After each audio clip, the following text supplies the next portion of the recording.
Vio la luz el 29 de junio de 2007 y desde entonces se convirtió en una de las películas más queridas de Pixar. Ratatouille es de aquellos largometrajes que no puedes dejar de ver, debido a su comedia, historia y enseñanza. Si te enfocas en lo que pasaste, no podrás ver lo que te espera. Ahora sube y mira todo. Sí, es ficción, basada en los sueños de una rata, pero eso no le quita lo bello. Por más veces que la hayas visto, estoy seguro que dejaste escapar un par de detalles que, de prestarles atención, cambiarían por completo la trama. Y es por eso que, hoy, te presentamos el iceberg de Ratatouille. Empecemos. Ratatouille es una película de Pixar que vio la luz a finales de junio de 2007. Fue dirigida por Brad Bird, director que estuvo a cargo de otros proyectos como Los Increíbles, El Gigante de Hierro, Tomorrowland, Misión Imposible, Protocolo Fantasma, etc. Tuvo un presupuesto de $150 millones y logró recaudar poco más de 620 millones. Por su gran trabajo, estuvo nominada a 5 premios Oscar, entre ellos Mejor Banda Sonora y Mejor Guión Original. Pero al final, solo logró ganar el de Mejor Película Animada.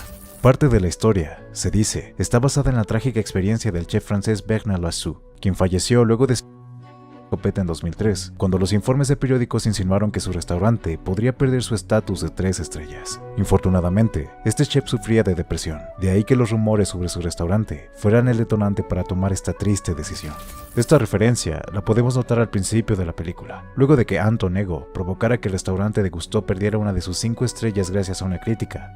Se escucha esto en las noticias. Fue un golpe duro para Gusteau, que desconsolado murió poco después. Esto, según la tradición, causó la pérdida de otra estrella. ¿Gusteau murió? Debido al éxito que tuvo en taquilla y al buen recibimiento por parte de los fans, es que se pidió una secuela de la cinta, y esta idea la apoyaban algunos miembros del reparto, uno de ellos Patton Oswalt, quien dio voz a Remy en el idioma original. En una entrevista, el actor declaró su deseo por una secuela diciendo lo siguiente: "Oh, absolutamente, me encantaría. Todo depende de que el director Brad Bird tenga una gran idea. Yo absolutamente correría y haría eso". Desde el estreno en el 2007, los fanáticos han estado pidiendo una secuela. Las puertas no están cerradas, solo queda seguir esperando. Han pasado poco más de 14 años desde su estreno, y hasta ahora no hemos visto ningún indicio sobre una posible secuela. Tal vez esta idea no esté contemplada, y de serlo, lo más probable es que hicieran una precuela como en Monsters University, ya que el final de la película es un final cerrado, así como en Monsters Inc., y no un final abierto como en Los Increíbles. O al menos eso me gustaría decir.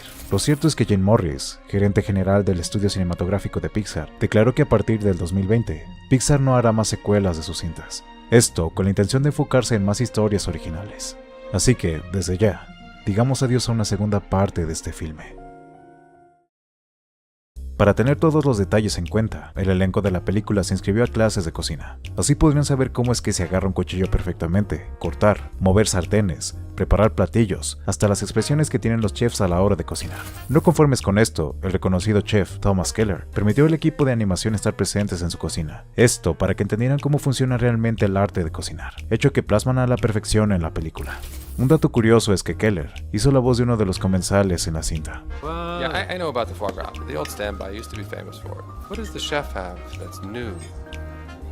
Uno de los villanos menores que podemos ver en la cinta de Los Increíbles es Bon Voyage, mismo que Mr. Increíble deja escapar para poder salvar al menso de Bobby. Pues bien, si somos observadores, veremos que el personaje fue reutilizado para hacerla de mimo en una de las escenas de la película. Y siguiendo con Los Increíbles, en la escena en la que Skinner persigue a Remy, podemos ver un póster de Mr. Increíble al lado de un autobús. Y más adelante, aparece la icónica camioneta de Pizza Planeta. Se dice que Pixar siempre esconde un guiño de su próximo proyecto en sus películas, y en Ratatouille, el guiño que se ve es el de la silueta de Dog, perro fiel que se queda con Russell y el señor Fredricksen en la película de Up. Un dato curioso sobre el doblaje es que el niño que interpreta al Capitán Moco en un episodio de Los Simuladores México es el mismo que hace la voz de Russell para Latinoamérica. Hola, buenas tardes. Mi nombre es Russell y soy un guía explorador de la tribu 54. Partir a la nuca.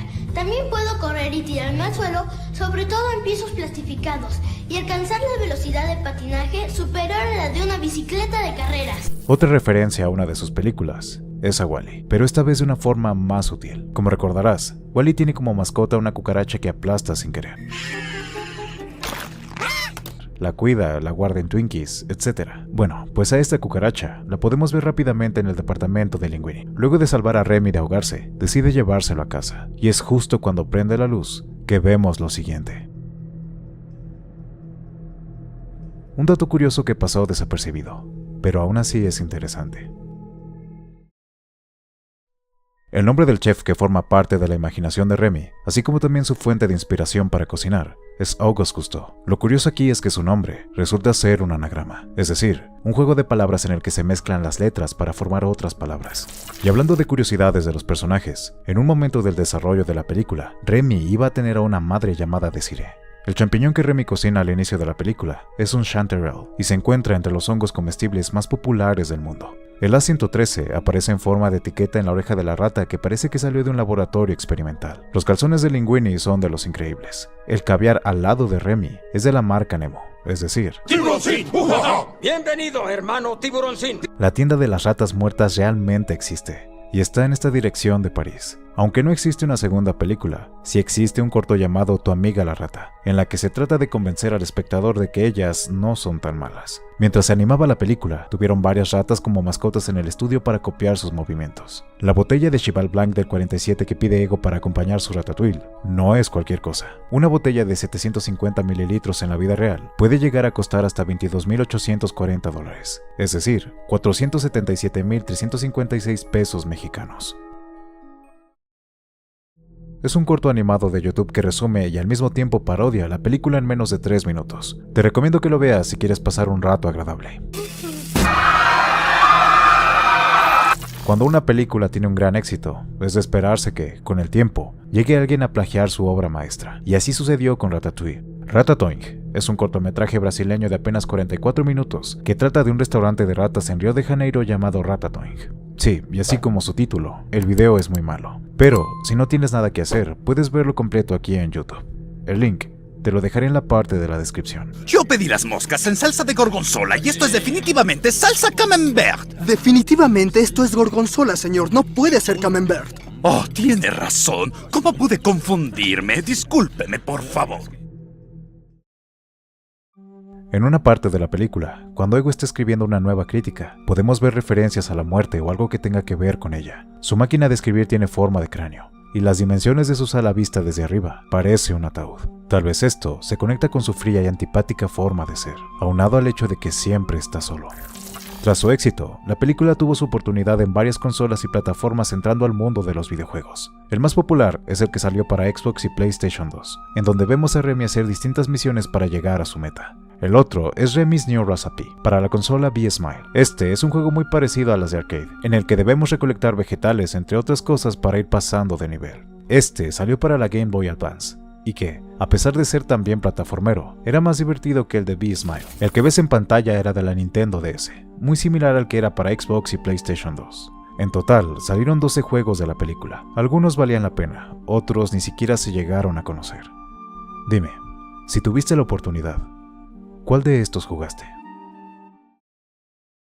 Horst es un personaje terciario en la película. Las únicas 2 escenas en las que él es importante es cuando ataca a Skinner y cuando da sus versiones del por qué fue a prisión. Defraudé una megacorporación. Asalté el segundo banco de Francia con solo un simple bolígrafo. Dañé la capa de ozono en Aviñón. Hice caer un poste con este pulgar. Esto último ha hecho que muchas personas se pregunten él, ¿qué fue lo que de verdad hizo para ir a prisión? A primera vista no parece algo importante, pero si analizamos el trasfondo, podemos llegar a una hipótesis bastante increíble.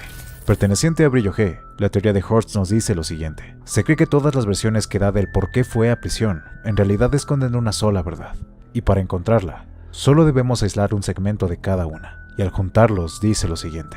Defraudé el segundo banco de Francia en Aviñón con este pulgar, lo que indica que, en efecto, es un defraudador, y cualquier cosa que haya hecho a ese banco, tuvo que usar su pulgar. Tal vez refiriéndose a que falsificó una huella para poder robarse el dinero de una bóveda. Y aunque esto más o menos nos da la respuesta de la razón por la que probablemente fue a prisión, debemos fijarnos en otro punto importante. La verdad es que Horst sí tiene una fuerza impresionante en su pulgar, y esto se ve luego de que arroja a Skinner, lo que da pie a otra teoría. Anteriormente te mencioné que se reutilizó al personaje de Bon Voyage en la película para hacerla de mimo. Pero, ¿y si en realidad sigue siendo el mismo personaje? Es decir, que no es un mimo, sino el mismísimo Bon Voyage. Esto significaría que Ratatouille se desarrolla en la misma realidad que en la de Los Increíbles, solo que en diferente tiempo. Probablemente, Horst fue un pero no un héroe, sino un supervillano, el cual ha sido reformado y ahora vive entre la gente normal. Su poder claramente sería una variación de la superfuerza. Si tomamos todo esto en cuenta, ahora tienen más sentido sus versiones. Defraudé una megacorporación. Asalté el segundo Banco de Francia con solo un simple bolígrafo. Dañé la capa de ozono en Aviñón. Hice caer un poste con este pulgar. Brillo G ahonda más en esta teoría. Si quieres ver su video completo, en la parte de la descripción te dejaré un enlace. Y si quieres ver un iceberg de Los Increíbles, ya sabes qué hacer. Perteneciente a By Gudjon, esta teoría nos menciona un dato muy interesante. Nos indica que Colette y Linguini tuvieron una hija, misma que terminamos viendo intensamente como una de las compañeras de Riley. Pero, ¿cómo es esto posible? Bien, vayamos en orden. Luego de que Gusteau cerrara, Linguini y compañía abrieron un nuevo restaurante, en el que los chefs principales eran Remy y Colette. Eventualmente, la popularidad de este nuevo restaurante fue creciendo, así como el amor entre Linguini y Colette, a tal grado de tener ingresos muy altos, gracias a los platillos tan únicos y deliciosos de Remy. Este hecho fue clave para que la relación entre Colette y Linguini diera el siguiente paso. Pero ahora hay un problema. Intensamente se desarrolla en San Francisco, Estados Unidos, y Ratatouille se desarrolla en París, Francia. Al mismo tiempo, Ratatouille se desarrolla en el 2004, y esto lo sabemos gracias a la fecha de expiración del testamento de Gusteau. E Intensamente se desarrolla en su año de estreno, es decir, 2015, lo que significa que la diferencia de tiempos es de 11 años. Ahora, si la hija de Linguini va en el mismo salón que Riley, por ende deben tener la misma edad, y aquí se nos revela que Riley tiene 11 años. Con esto en mente, podemos concluir que la relación entre estos dos avanzó rápido en el 2004, y con el éxito que tenía su restaurante, se sintieron seguros para formar una familia, y la pequeña haya nacido a inicios del 2005. Lo más seguro es que, luego de cumplir cierta edad, hayan mandado de intercambio a su hija a una escuela de otro país, en este caso, San Francisco, Estados Unidos. Ahora, ¿por qué dice que esta chica en específico es su hija? Es debido a ciertas similitudes que tiene con Colette. Eso y que sus emociones siempre están alteradas debido a querer encajar, y al parecer son controladas por temor. Pues si tomamos en cuenta que está muy lejos de casa, es normal que sienta miedo. Miedo a no encajar en este nuevo país, de ahí que finja ser cool para poder sobresalir. Ahora, para terminar de explicar esta teoría, hay que analizar el cómo probablemente tuvieron mucho dinero para mandar a su hija a Estados Unidos. El tiempo de vida estimado de las ratas domesticadas es de 5 años a lo mucho, lo que significa que Remy, para 2009 a más tardar, ya estaba muerto. De ahí que ahora solo Colette tuviera en su mano todas las recetas que Remy creó en su vida, y ahora ella pasó a ser el chef oficial del restaurante, y con todas las ganancias generadas, Ego invirtió en un establecimiento más grande para renovar el restaurante. Y ahora, con más gente conociendo su comida gracias al talento de Remy, rápidamente Colette se posicionó como una de las mejores chefs en todo el mundo, y esto lo podemos ver en Intensamente. En uno de los flashbacks de Riley, se puede notar que en su sala hay una revista sobre la mesa titulada Haute Dish, que se puede traducir como Alta Cocina, y en la portada podemos ver a Colette. Si quieres saber más detalles, te recomiendo que veas la teoría de By Gudjon. El link está en la parte de la descripción. Según una teoría hecha por un usuario de Reddit, Remy había estado presente cuando la madre de Ego le preparó aquel platillo tan especial, el ratatouille. De ahí que supiera qué servirle a Ego cuando regresó a Gusteau. Para esto, el usuario se basó en varias escenas de la película que, si las comparamos, nos daremos cuenta que tienen similitudes. Al final concluye diciendo que la mujer que vemos al inicio de la película, en realidad es la madre de Ego. De alguna forma, esta teoría tendría sentido, si no fuera por dos cosas. En el puesto anterior te mencioné que las ratas domesticadas a lo mucho viven 5 años, y aquí es claro que han pasado décadas desde la infancia de Ego hasta el día en que volvió a probar el ratatouille. Así que es improbable que Remy haya estado vivo todo ese tiempo. Y en el caso hipotético de que aquí las ratas vivan el mismo tiempo que los humanos, significaría que Remy tiene más o menos la misma edad de Ego. Además, si somos observadores, veremos que, aunque hay varios objetos iguales tanto en el flashback de Ego como en la escena del inicio, no están colocados en los mismos lugares, lo que significa que estas son dos casas diferentes y esta señora no es la madre de Ego. Perteneciente al mundo de Soul, la teoría después de desmentir esta nos menciona lo siguiente. Si esa señora no es la madre de Ego y Remy nunca la vio cocinando el ratatouille, ¿cómo supo entonces qué platillo servirle? Lo cierto es que Remy jamás supo qué platillo servirle a Ego. pero sí aprendió bien lo que era el arte de cocinar, una experiencia que guarda detrás momentos, recuerdos y lugares. De ahí que se arriesgara a hacer un platillo tan corriente como lo es el ratatouille, pero eso sí, con la mejor preparación y el mejor esmero, ya que es muy probable que, en todos sus años de crítico, nadie le haya servido un platillo como este a Ego. Y tal como una madre, Remy preparó el platillo a su manera, dejando su huella tanto en la cocina como en la persona a quien se lo servía. Remy entendió perfectamente el arte de la cocina, en vez de verlo como una serie de reglas que se deben acatar fríamente, y lo entendió tan bien que incluso se lo hizo entender al más despiadado crítico culinario. Te recomiendo mucho ver este video de Soul si quieres entender con más detalle esta teoría. Como siempre, en la parte de la descripción están los enlaces. Según Soul, Gusteau tuvo a su propio chefcito al igual que Linguini, de ahí que se vea a su fantasma instruyendo a Remy en cada decisión que tome durante la película, ya que él sabía que las ratas también pueden poseer aquel talento tan maravilloso de cocinar. Y sí, ese Gusteau no es parte de la imaginación de Remy.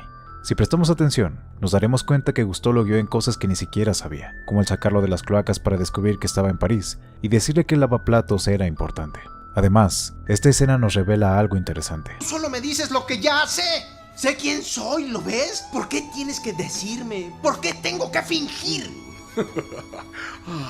Pero no lo haces, Remy. Nunca lo has hecho.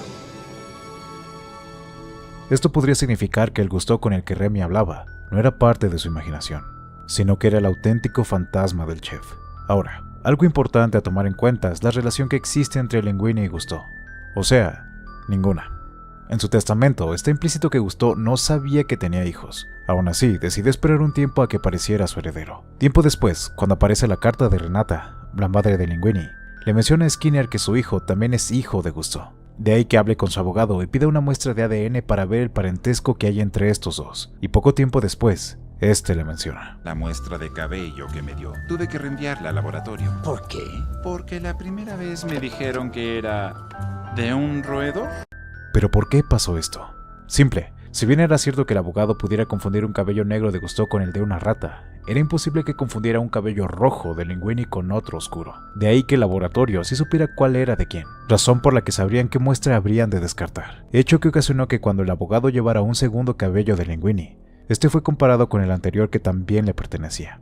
De ahí que se crea que en realidad era hijo de Gusteau, a pesar de que ellos no se parezcan mucho. ¡No se parecen en nada! No es el hijo de Gusteau. Gusteau no tuvo hijos. Renata solo aprovechó la cercanía que tuvo con el chef para meter a su hijo a la cocina y que tuviera un trabajo, a pesar de que ellos no tuvieran ningún parentesco. Entonces, si el pelo de roedor venía del sombrero de Gusteau, eso significa que él también tenía un chefcito, hecho que da nacimiento a su mítica frase: cualquiera puede cocinar, pero solo el valiente es el que va a ganar. Si te interesa saber más al respecto, en la descripción te dejo un enlace que explica mejor esta teoría. Con lo que gusten cooperar.